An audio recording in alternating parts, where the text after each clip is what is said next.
Hello, this is Dr. Stephen Bujno. Welcome to Catholic Social Teaching. This is St. Joseph's College Catholic Moral Theology course, and we're going to look at social justice, particularly in terms of the foundations and then some of the principles. And we'll look at just that ideology, how it's opposed to the understanding of Catholic social teaching, and we will wind up looking at exactly what a consistent life ethic must look like. The one caveat that we'll add is I will briefly address critical theory. Because it has become so prominent in our, let's say, cultural dialogue, it's important that at least I say something about it. But this is a standalone course. To be honest, this is a standalone degree. So we've already talked about the dignity of the human person. We've covered that as far as inadequate anthropology. That's one of the themes of Catholic social teaching. We will look at the common good. As far as the preferential option for the poor, we will not get in that directly, nor even talking about economic justice per se. The idea of economia, this is from the ancient Greeks, the management of the household. Today we understand economics, almost strictly in terms of some sort of monetary system, which itself is important. And that is something that affects the human person and the human person's relationship with each other and the state. But we can't fit everything in. And also in terms of peace, which is another theme of Catholic social justice, peace between individuals, peace between countries, and peace between races, peace between ethnicities and such. Finally, we'll not cover anything on environmental justice per se. Now, the reality is that from the creation mythos, if you recall, what was disrupted was not simply the relationship between the human person and God, but the human person amongst other human persons, which fits into this, and with environmental justice specifically, the disrupted unity between the human person and all creation. So we're going to leave that and try to focus strictly on the foundations, at least at this point. So we're going to begin with the definition of Catholic social teaching, and we'll define that as an attempt to interpret social realities and then formulate principles for evaluation so that we can discern what is good and evil within those social realities. So Catholic social teaching, it's going to ultimately focus on the kingdom of God. But it's very important for us to remember that the kingdom of God is not only some future concern. It's the here and now. So the kingdom of God, quite frankly, is that already but not yet. It's in our midst, even if it's not in our fullness. Now, the reality is that the thrust of Catholic social teaching is going to be distinct from that of ideology. Now, that term can have different meanings depending on who it is that you're addressing as the proponent of a particular ideology. But let me just say this.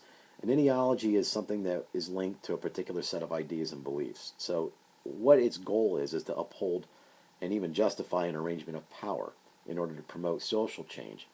So, we would even say that, people who hold to communism or Marxism, they would hold an ideology, but they may and most often are concerned with some of the same social changes that we are trying to put forth. The reality is with an entirely different understanding of the human person. Now, when I say that here on the screen as an ideology being a non-epistemic stance, epistemology is the study of knowledge. So here, it's not really part or brought to its conclusion by some sort of rational deductive method. It's accepted just, powerfully as a connection to a group. So you can, through ideology, simply be associated with a political party. This is how I vote because I belong to that political party. Or this is what I think because I belong to that race, or I belong to this country. Some regards of that. So ideologies, they always focus on benefits and problems of this world. And it's not that they're not based on human reason, it's just that they don't work through that to the ideology itself, the identity, the group that trumps the actual rational dialogue that you may be involved with in order to reach a particular conclusion on how justice occurs within society. So I'll leave it at that. Now, as far as the sources for Catholic social teaching, there are three: Scripture and sacred tradition. And let's just keep in mind that Scripture technically is tradition that's been written down. So the sacred Scripture that we have came out of the tradition of the people who were developing this faith. So these two things are not necessarily as separate as some people make them out to be. But nonetheless, This becomes one of the foundational sources for Catholic social teaching. The other is the teaching authority of the magisterium. And this isn't, again, entirely distinct from the tradition or from the fellowship of the early formers of the faith. So often when people think of the teaching authority of the church, they start to hear papal infallibility, and then they start to hear that the Pope simply decides this or that. Papal infallibility is quite limiting. The Pope really does not have the power to change much. The Pope's power is to maintain continuity. But nonetheless, from that continuity from the early church through the church fathers, we have quite a robust underpinning of material that's going to help us form as a source Catholic social teaching. The third is reason. Now, this is reason, not the same thing as empirical science, but it's reason found in sociology, economics, political science, and such. The reality is, it's impossible to disentangle an understanding of the human person as being central from any of this, right? So it always has to include the human person's ends. This is, of course, we simply refer to as an adequate anthropology, and we call those our anthropological foundations. Remember that in the beginning, when man was created, immediately the human person was social. It says male and female, he created them. And Paul VI, he stated in Gaudium et Spes that unless man relates himself to others, he can neither live nor develop his own potential.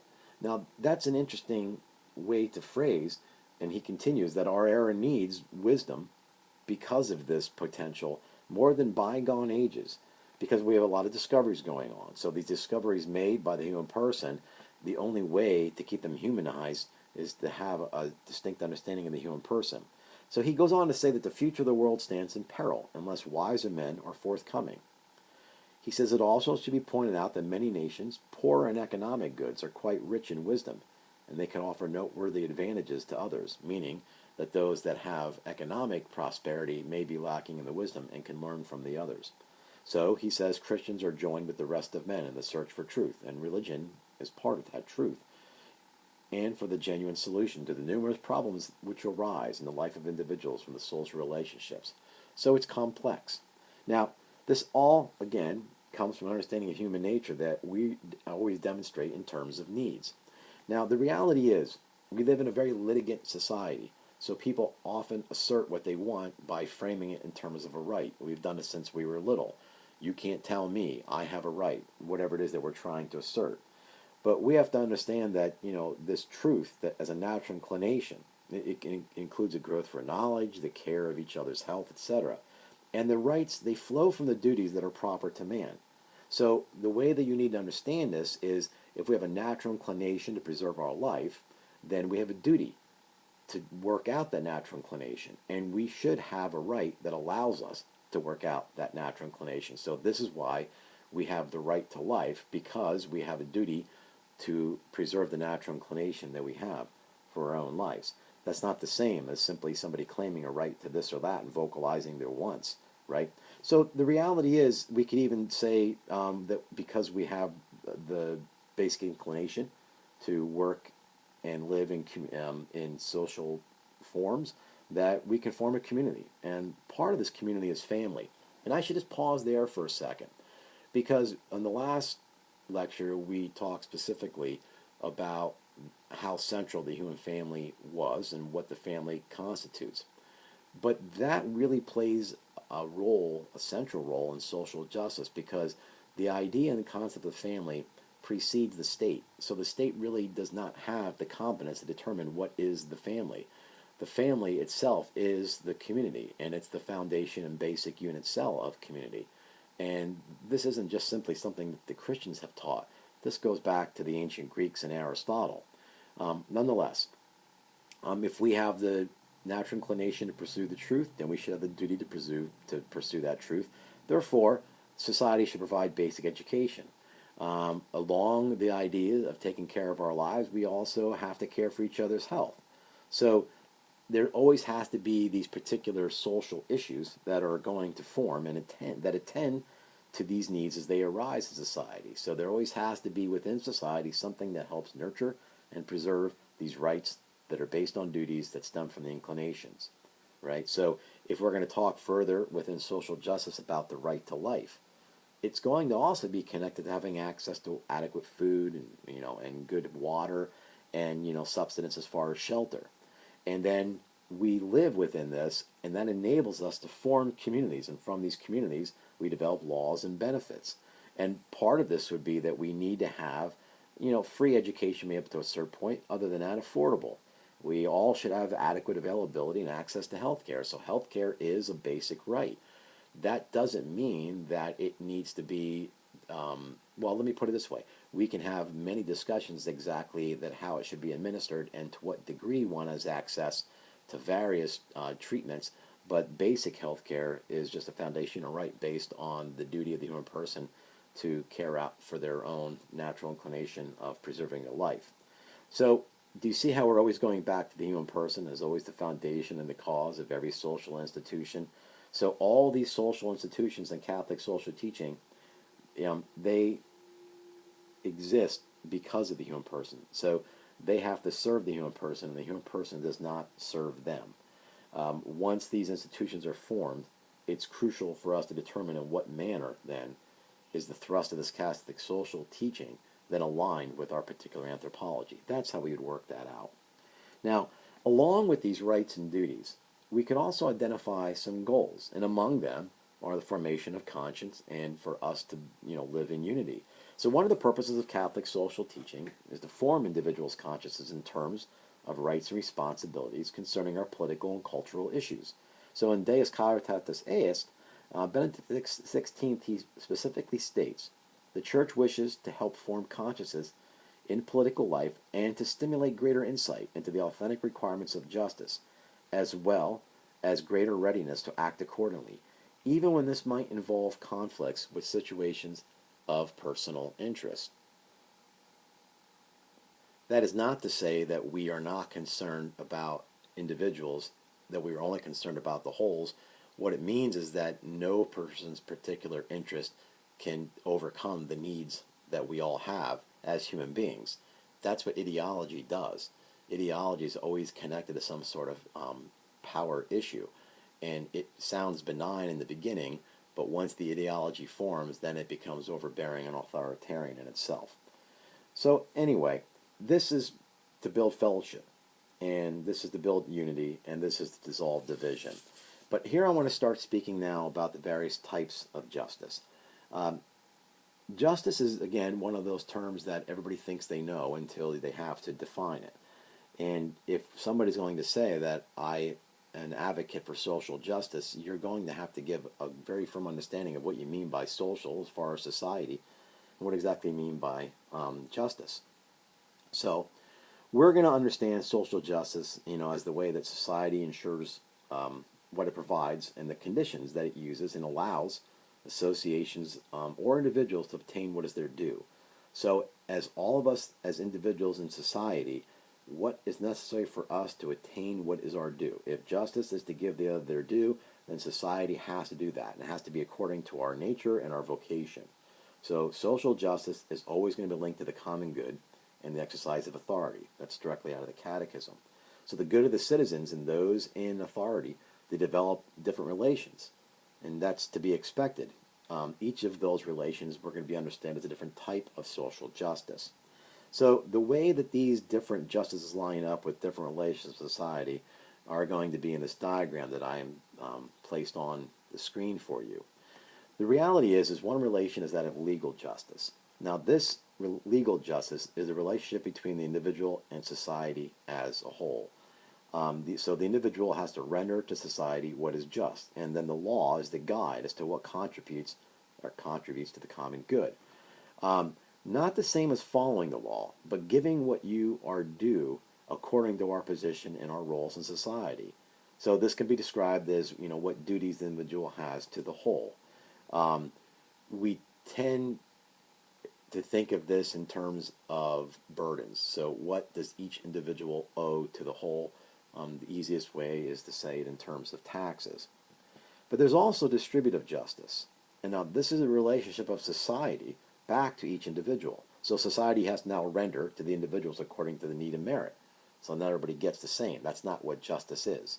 Everybody gets according to what they need. And so this includes, the benefits, the welfare, the burdens where the taxes going up, if you want to call it that way, and then the benefits going back down to the individuals. So in short, this can be described as what duties the whole has to the individual. Now, there's also commutative justice. Now, this constitutes the relationship between individuals. These typically are formed by promises and contracts, employee-employer relations, monetary transactions, etc. These can be described as a relationship amongst individuals, and they're concerned with what's, with one's right based, in a duty, to not encroach on another person's right based in a duty. So within the richness of Catholic social teaching, there are various principles, which I'll explain. Typically speaking, social justice has to do with legal and distributive. If we were to talk about economic justice, the United States Conference of Catholic Bishops would really focus on the distributive aspect. We would say perhaps something like virtue capitalism would look probably a little bit more politically conservative from that. And then an individual like Dorothy Day, or what we'd call from the philosophy of personalism, practicing precarity, would be something a little bit more on the liberal end of that. I'm sorry to use political terms, but I'm just trying to figure out the best way to put that into somebody's mind. Anyway, so of the principles of Catholic social teaching, one is the common good. Now, this is not simply what everybody wants or what people in power think others should have.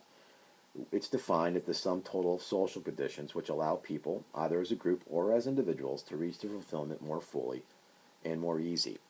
Now, it's based on a principle that all authority, by that we're talking about justice here, it all comes from God.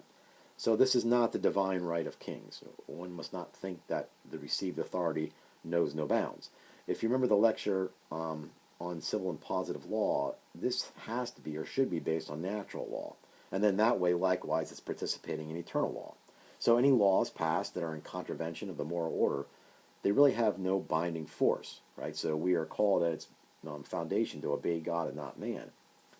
Thomas Aquinas even states it could be considered an act of violence, right? So let me say here that if a law is passed for the good of the legislator, right, or anybody in power, should we follow it? Because we would say that's an unjust law. Well, we should follow it if more disharmony would, ensue to the populace by not following the law. So it could be that, the way the tax system is set up, that the people in power have made it so that they themselves don't have to pay as much tax as the rest of us. That's pretty much the reality. That's an injustice. But for us to simply bow out of that could create a greater injustice. So nonetheless, that falls as a disorder on the person making the law. But it would simply wreak more moral havoc if we all didn't follow it in some way, in spite of its unjust foundation. But there is a way that unjust law should not be followed. So if a law is passed contrary to eternal law, then it is not a law at all, and it must be resisted. So think of a law that would state all unborn children with a particular disease must be terminated for the sake of society, or some states, one-child policy. That should not be followed. The reality is, according to Catholic social teaching, any society or community is understood as a stable union of persons, few or many, under an authority appropriate for the group and its aims, cooperating to achieve a good not possible for them individually. So if we just think of society as us coming together as a stable union of persons trying to achieve something that we cannot do individually, then these laws, whether they are just or unjust, may have to be followed depending if they would wreak more havoc on us. Let me say something on the side here. If you go in to read Martin Luther King Jr.'s letter from Birmingham prison, the irony, and he quotes natural law, he quotes Thomas Aquinas, he quotes Martin Buber, there was a certain, at least apparent irony that he was an advocate for following the law, and now here he is in jail because he has not followed the law. He literally, from memory, by the way, while he's in his cell, he quotes Thomas Aquinas, saying that the reason why what he did doesn't go against him following the law is that it really was no law, because the law did not square with the eternal law. So a pretty good argument, but nonetheless. Now, another important principle, and this is one that you really should commit to memory, it's that of subsidiarity. So it's literally defined as a community of a high order should not interfere in the internal life of the community of a lower order, depriving a lot of its functions, but rather support it in case of need and help to coordinate its activity with the activities of the rest of society, always with a view to the common good. Now, in plain terms, let's just say that subsidiarity means that there are some things that individuals cannot do, and others that government have no competency in their given ability to consider all the local circumstances. So what can individuals not do? Well, individuals need the state to create economic policies. We cannot do that. We need those favorable conditions. We cannot, as individuals, regulate currency, control unemployment insurance. We can't manage pharmaceutical experiments and such. But even here, the state, they always have to allow the lower communities to proceed and even distribute in ways that meet those particular communities' needs without being overburdened by the state. So you can see here a real balance between, if we're just going to say that, from the Democratic Political Association is for big government and the Republicans are for big businesses, that the problem, says G.K. Chesterton, which he calls each of these in error because they're both big. That's the problem. So they're not unlike each other. They're just simply distinct in their origins. But nonetheless, the state has to allow the lower communities to proceed and distribute because they have the competency in this. The state should not overburden them. So there's a place for federal tax dollars, right, to be made available to state level education. So the federal government can give states money for education, but the U.S. government should not get involved with the specific needs of those states. Let the states determine that. We can keep going with this. The reality is that the state itself should then make monies available to local counties and local school districts, but they shouldn't interfere within the inner workings of those local school districts. They have no competence in it. Let them do that. But nonetheless, the local school districts or even the local school, you can keep going always to the teacher and such, they can't do everything themselves, so they do need proper support from the higher community, but the higher community should not be overly burdening them by getting involved. So the local level should be able to regulate, in our analogy here, educational needs, but each stage up the ladder should be ready to assist whenever needed, right? So that's an easy example. Groups and organizations, they primarily have the responsibility to work and preserve human rights in the economic sector, but the state, it has the duty to simply oversee and then only direct those actions to the level of its own competency.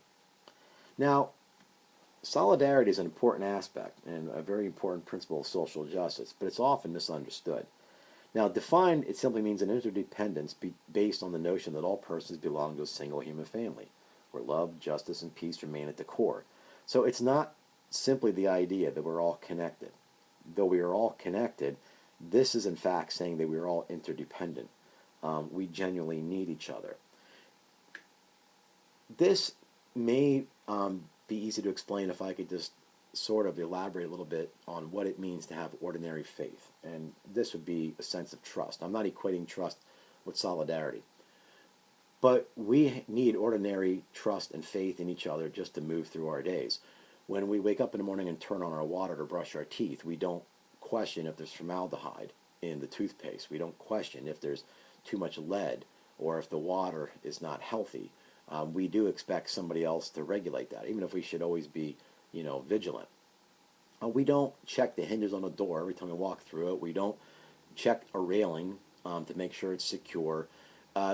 We really need to rely on a lot of other people to make our lives not just functional, but so that we can flourish. So this is an idea that we are so interconnected that it's impossible to disentangle one person's needs and one person's goals from another person's needs and another person's goals. But there's a lot of ideologies and threats that, attack our solidarity. So if you want another ideology, think of rampant individualism. Think of how materialistic, much of consumerism is, and how, any of those ideologies that separate the individual from the common good. We are often divided by the ideologies of nationalism, of race, of ethnic concerns, one greater than the other, or simply even socioeconomic differences. So the solidarity is supposed to overcome all that. So it's important for what we will call an integral human development. So Paul VI actually referred to this in his document Popularum Progressio. He says, the development that includes that of one's social, political, and economic life must include all the aspects of the human person. Once again, we cannot get back to the human person unless, well, we can't get back to saying it's good for the human person until we know what exactly is good for the human person. Though they're not going to be listed here on the screen, I do want to just cover three others real briefly. The preferential option for the poor, which I did mention earlier. Another one known as the universal destination of earthly goods. And then I simply want to look at the understanding of what is a structure of sin. So with the preferential option for the poor, this is the idea that, man is to continue God's preferential love and care for the poor. And that's to whom Jesus said he came first and foremost. So they have no one else to care for them. And it's essential in preaching the gospel of life, the church in every age also to care for their physical needs. So Christ came for the poor. He came for the powerless. He came for the marginalized.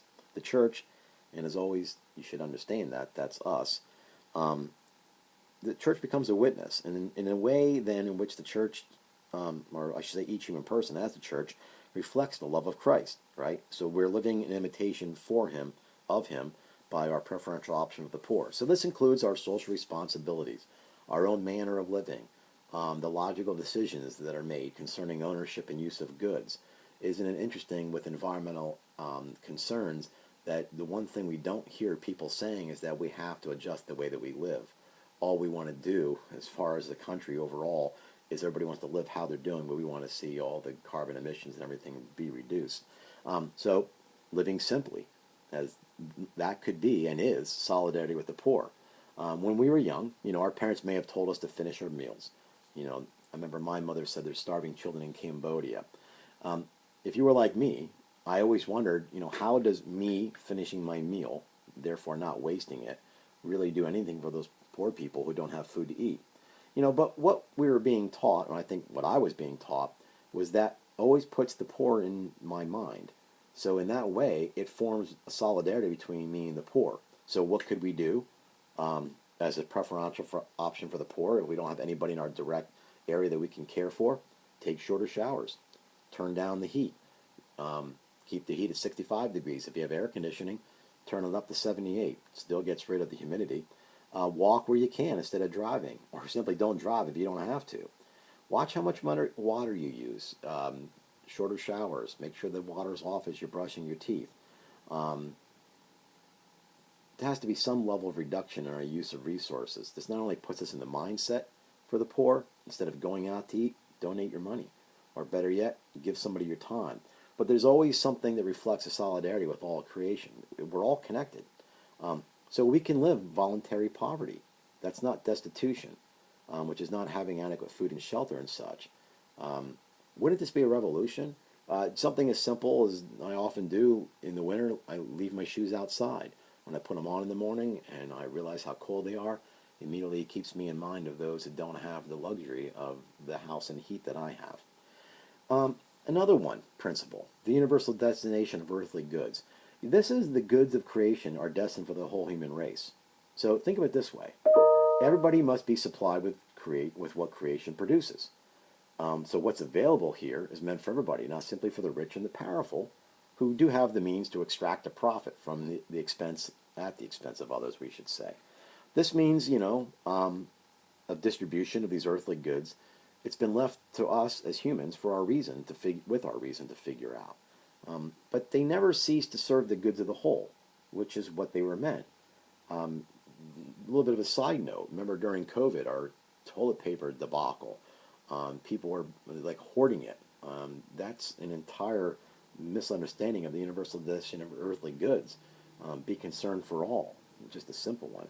Now, there's a biblical warrant to this principle, or even if it's not expressed explicitly. But in Matthew 12, Jesus and his disciples, they're plucking grain when they were hungry on the Sabbath. Now, those fields were not their properties, so it seems as though they were stealing, but yet they were not stealing. Which, if you recall, the Pharisees were upset not with the fact that they were stealing, but the fact that they were plucking heads of grain to eat constituted reaping or working on the Sabbath. Now, this was intended to sustain the needy. So there was always certain aspects, of a person's field that even though they owned those, it was not against the law for those that were destitute to glean food from that. So nonetheless, it was a way that the universalization of earthly goods was built into their actual policies. Now, the last principle that I'll talk about here before I move on has to do with aspects of the world that just seem unjust, but yet we don't know how they got there. It's like, how did things get this way? We don't like them. We can't figure out how to get rid of them. The church talks about these as structures of sin. Now, here's a definition for that. Structures of sin are rooted in personal sin. Thus, they're always linked to the concrete acts of individuals who introduce the structures. They consolidate them, and they make them difficult to remove. So they grow stronger, they spread, and they become the sources of other sins. And then they influence people's behavior. So it's important to recognize that these structures of sin, they're always rooted in individual sin. So the guilt is not just imputed to some, impersonalistic aspects of society or organization or even a church hierarchy, but structures of sin can exist in all of those. It always falls on the individual. So, every moral decision, whether we think it or not, is a personal decision if it's a human act. So when an employer, politician, or a church leader or bishop laments, what was I supposed to do? I have to work within the system. They're making a personal choice to do evil and not do good. And we've seen enough of that go on. People simply lack the cardinal virtue of fortitude. Now, the same goes for the employee, though, the citizen and the member of the church. So we're not out of the woods. Structures will remain until we refuse to participate in them. Now, the problem with pretending that we are powerless and to simply consider these, societal sins is these societal sins always influence individuals in a pattern that just appears normal. We're back to that wall that always seems cloudy. Now, here's a simple example of the structure and the injustices that ensue from these structures of sin. If there's a publicly traded corporation that is doing something contrary to what we've learned is good for it's like built for the common good, then maybe they're using their employees only for profit, or maybe they're making something that is needed, say for people's health, but they're charging exuberant prices, or perhaps they're unduly contributing to environmental abuse, supporting something in the cultural that's immoral, you name it. We don't know who to hold accountable, right? So we have a CEO, and I'm oversimplifying here for the sake of the example. We have a CEO, they seem to be paid so much, but we can't blame the CEO because the CEO answers to the board of directors. And if the CEO was, fired by, for whatever reason, the board of directors would simply replace somebody else. So do we blame the board of directors because the CEO did not turn a handsome profit? Well, no, because the stockholders are going to, drop the stock, and the board of directors are going to be replaced if they don't basically perform for the people who are publicly owning their company. So we don't know who to blame here. Could you imagine a CEO saying, I'm sorry to the stockholders that I didn't return the profit that you want, that we actually lost a little bit of money, but I want to assure you that we gave an extra few weeks of maternal leave. We actually gave family leave. We gave them free insurance. I mean, they did a lot of things that we would call good at the expense of the profit. So when you have this system of a publicly traded company, you don't quite know who to blame. That's a structure of sin. And people that are in it often throw their hands up and say, what else can I do? Well, we're not here to argue what that it might be right now. But nonetheless, one way to mitigate this structure of sin is to form stakeholders and not stockholders. In other words, make the stakeholders responsible. So perhaps have the corporation be employee-owned, or follow something like the Focolare movement, which I would love to talk more about, but we'll have to leave that for one of our private video sessions. Nonetheless, so in Catholic social teaching then, there are these 7 themes, which would include life and dignity of the human person.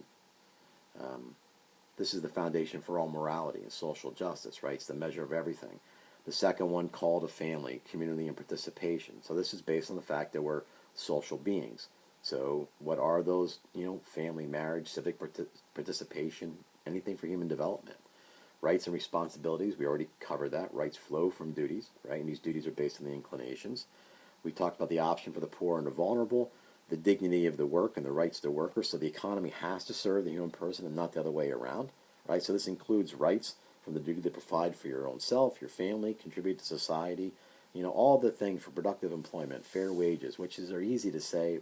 What exactly are those? The use of private property, the ownership of private property, and the ability to organize and join unions. We talked about solidarity, and this is solidarity between ethnicities, between sexes, between race, between nations of origins, economic status, even ideological differences, all of those things. And then the care for God's creation. We're beyond stewardship. We're integrated. So we would talk about an integral aspect of that. Now, one of the ideas of this lecture was to talk about what is known as the consistent life ethic. Now, this is often misunderstood because where people typically go with this is has to, in other words, when a person says they're pro-life, you have to be pro-life across the board, not just for the unborn, but for the unborn, but also for the immigrant, for the person that's in prison, for the marginalized, whatever it is that falls underneath that. So all things have to be consistent across the board. Two things happen here, and you often find this in the political sphere, specifically the conservatives and the liberals. Some emphasize one or two at the expense of the others, and others think that this is like the best of. So, maybe some people are, political parties are doing better with immigration and economic justice, but then they are totally opposed to helping the unborn child. Then you have people that might focus on the unborn child, be less supportive of those in prison or immigration. We're going to do two things here. We're not going to flatten them to say that the plight of the unborn is the same as the person who is being economically deprived. So that would be flattening them. There is a hierarchy that remains here, but we also are not going to exclude some. We have to find a way with our Catholic social teaching to include all of this. So these are there's implications and responsibilities that extend to all of this in terms of familial, economic, and environmental spheres. So anyway, the last thing that I want to talk about is critical theory. Now, this you have often heard it's expressed recently as critical race theory. Critical race theory is simply one of the manifestations of it. So there is critical cultural theory, critical feminist theory, critical queer theory, critical disability theory, and then critical race theory, and there's plenty others. The reality is that this often gets linked directly to Marxism, and there is a connection, though the connection is not simply as clear as often as it's expressed. So as somebody who's basically been educated and trained in this, when I hear discussions of critical race theory on the news, I don't care which side it is, I rarely ever see them get it correct. So I want to explain how this forms, how it understands the human person, and what's the good about it, and what are the concerns about it, we should say. This itself is a 3-day lecture. So if I'm in the classroom, we do this over 3 days, you're going to get it in 10 minutes. Everything develops through something, right? So we inherit these things. And again, we never quite know why the water is cloudy. We just say this is how it's always been for us. When Immanuel Kant tried to do his ethic, he wanted to do it through reason alone. So this was the Enlightenment's rejection of the authority of religion that came before it and the elevation of reason. So what it did, though, is it left this using principles, like so to say that murder's wrong because of the categorical imperative, lying's wrong because of the categorical imperative. It always seemed to be some sort of gap between this moral theory and its practice and such. After Kant, you had George Wilhelm Friedrich Hegel, and here with Kant we're talking he passed away real early on in the 19th century, and Hegel a little bit towards the mid part of the century. You might have heard the term Hegelian dialectics.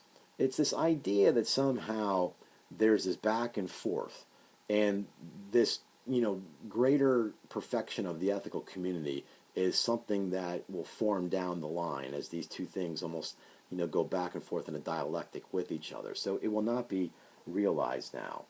So the idea, there's like master nature and try to eliminate social domination. And he started to have this view where the individual, the self, could always find some sort of worth that's realized in labor. Now, there's much more to it, but that's at least something. Karl Marx, now, Marx had this view that philosophy, up to his point, always had a view to interpret the world. What is this thing that we believe to be this or that, and the ideas that we have, beauty, truth, and goodness. And he said, but that's not what it's about. It's not about interpreting. It's about changing the world. So Marx looked at Hegel and said, this idea of the realization not coming now is because we simply do not have the courage to have the proletariat revolt. So you had the bourgeois, who were the owners of all the capital, and by capital they mean the means of production. And then you had all the workers who really had, like a proletariat has nothing to show except, their labor. So he said eventually the proletariat are going to rise up. So this is the connection here. You start to see an attitude almost of revolution, where the only way to make change, and the change is, this is a materialistic view. So this is one of the problems with critical theory, is that it is materialistic. It's starting to look at, we need changes here and now. Let me step back and say, you remember one of the critiques that many of the Jews had of Christ was that they expected the Messiah to come back and change the political systems, and Christ said, I'm not here for that. Well, even where Marxism has infiltrated various aspects of Catholic social theory, that has been the criticism there. It's not that social change now isn't desired, but that's not what Christ was talking about. He was talking about a conversion and a revolution of the heart. So this idea that Marx thought at some point the proletariat will simply rise up. He saw private property as nothing more than something that preserves and ensures private interest. And he thought that's the pretext for the class domination.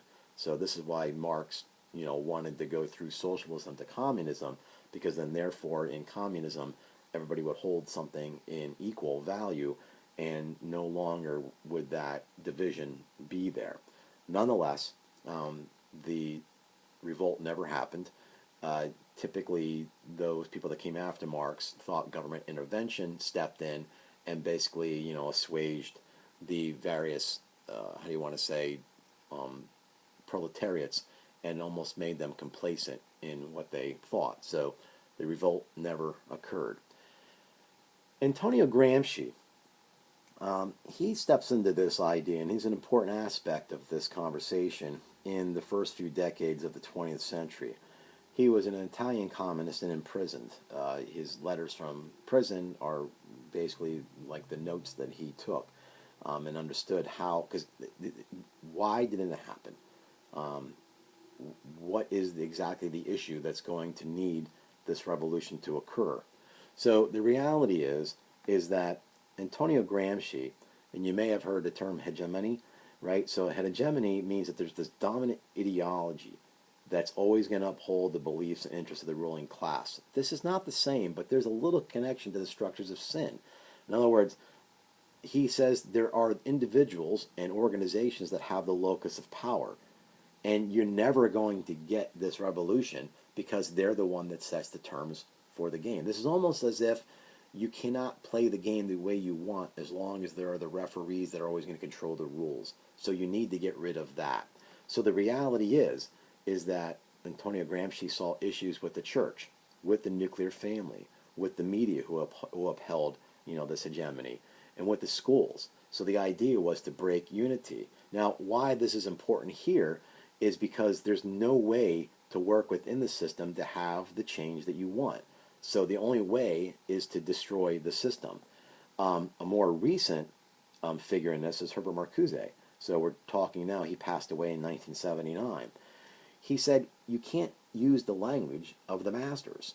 So if you have a sense, and again, I'm not here to comment on any particular variation of critical theory, but if you see them as not entering into dialogue and looking as revolt as the only way to manage the change, it's because of this particular instance. One other aspect that's interesting to put in here is when you talk about postmodernism. So Foundationalism is that we're building on those things that have been given us.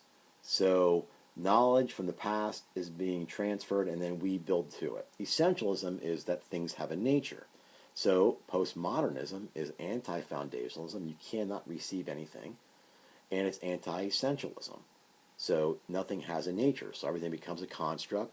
So you can see postmodern historians, recreating aspects. And this isn't like a lot of history needs correction. We understand that.